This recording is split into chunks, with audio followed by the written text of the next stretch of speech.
کیمور صاحب ملګرو ته به غزل وایي چې دومره یادوم ملګرو ته چې مرغوزات راغلي یو کیمور صاحب سوات ته راغلی دی او موږ له وخت راکړو ډېره مننه یم کوو ډېر خوند مو واخیستو کیمور صاحب خپل جګونه مو لیدل ډېره مزه یې وکړله خو که یارانو محفل کې ملګرو ته غزل ډالۍ کوي نو ملګري به ولې به هم خوندونه واخلي ډېره مننه بھائی خامخا په دواړو سترو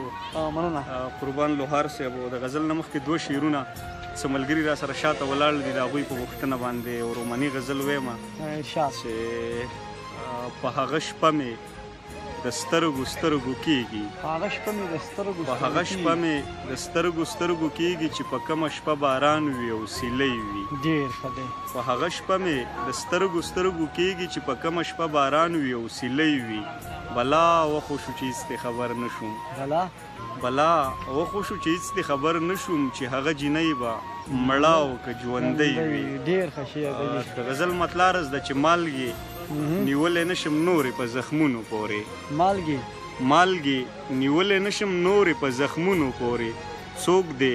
راولیږي په خپلو تصویرونو پورې ډېر ښه دی مالګې نیولی نشم نورې په زخمونو پورې څوک دې راولیږي په خپلو تصویرونو پورې ډېر ښه دی بس خدای دې نه کړي خو دعا ته مې خوله نه جوړېږي بس خدای دې نه کړي خو دعا ته مې خوله نه جوړېږي اوس مې تړلي دي ښېرې په ماښامونو پورې ډېر ښه شعر دی زما او ستا په حقله بل رنګه خبرې کوي زما او ستا په حقله بل رنګه خبرې کوي مال خندا راشي د خلکو په ذهنونو پورې ډېر ښه شعر دی بیا ووایي مننه زما او ستا په حقله بل رنګه خبرې کوي مال خندا راشي د خلکو په ذهنونو پورې ډېر ښه شعر دا پښتنه وینه رنګونه راوړي نه پټېږي دا پښتنه وینه رنګونه راوړي نه پټېږي رنګ به دې پاتې شي قاتله په لاسونو پورې مننه دا پښتنه وینه رنګونه راوړي نه پټېږي رنګ به دې پاتې شي قاتله په لاسونو پورې څه وکم چل راله د سترګو پټېدو نه راځي شوګیرې ونښتې جانانه په خوبونو پورې مننه څه وکم چل راله د سترګو پټېدو نه راځي شوګیرې ونښتې جانانه په خوبونو پورې کیمورا نن مازیګری مې په ورونو کې و